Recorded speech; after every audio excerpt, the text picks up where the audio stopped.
Is the Sony NEX-5 still worth buying in 2020? Let's go find out.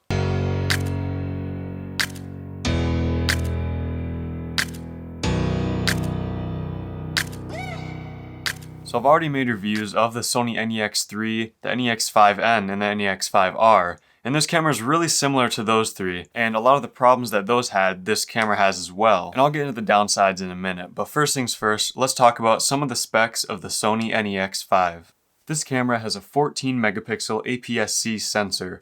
It can shoot images at up to 7 frames per second, as well as 1080p video at 30 frames per second. It has a 3-inch tilting LCD screen, and it has Sony's E-mount interchangeable lens system.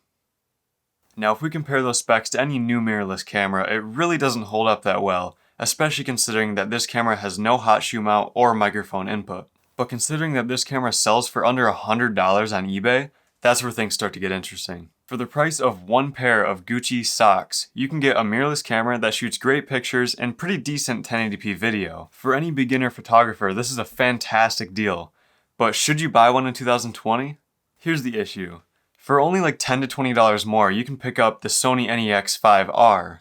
Now the NEX-5R is 2 years newer, it has a higher megapixel sensor, a fully articulating touchscreen, extra dials and custom buttons, and it can shoot 1080p video at up to 60 frames a second. So you really need to consider, are those extra features worth the $20 difference in price? And while you're considering that, here's some test footage and some pictures that I shot with the NEX-5.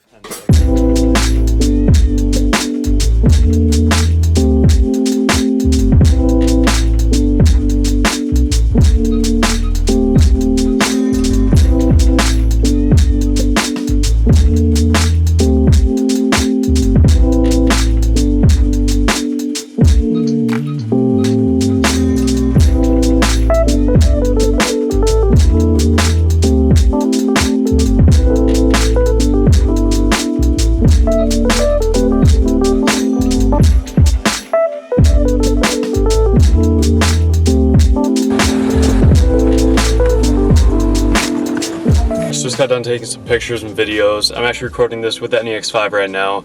I hope it's in focus. The screen doesn't flip forward, so I don't really know if it's in focus or exposed right. But either way, I went pretty good. I'm at like this back parking lot area behind a mall.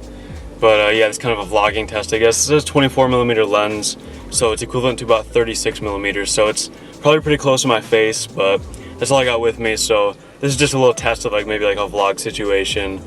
If you're into that. So also one more thing, I'm actually using the Sigma 24mm f1.4 lens. I used it for the whole shoot for the pictures and video, and it is an expensive lens. It's for full frame cameras. I usually use it on my A7 III, but it works really well. I love the 35mm equivalent look, and that's what it gives you. It's 36mm with the crop added to it. I love this lens. I love it on crop cameras because it's like 35mm equivalent. Although it is expensive, and you probably aren't going to want to buy this lens for the NEX-5. I just think it looks good. So anyways, yeah, so that's what I used for all the pictures in the video. Alright, so all things considered, if you're interested in purchasing a Sony NEX-5, I would recommend just dishing out the extra $10 to $20 and getting the NEX-5R. And if you haven't already, definitely go check out my review of the Sony NEX-5R. I go over a lot of the awesome things that it does and some of the issues that it has. I'll link that video in the description, so go check that out, and feel free to go down and like this video and subscribe to my channel. It'll really help me out, and I really appreciate all the support you guys give me. So anyways, go do that and check out my review of the NEX-5R. I'll link it in the description, as well as my review of the NEX-5N and the NEX-3. They're all fantastic cameras. But anyways, thank you so much for watching, and I'll see you in the next video.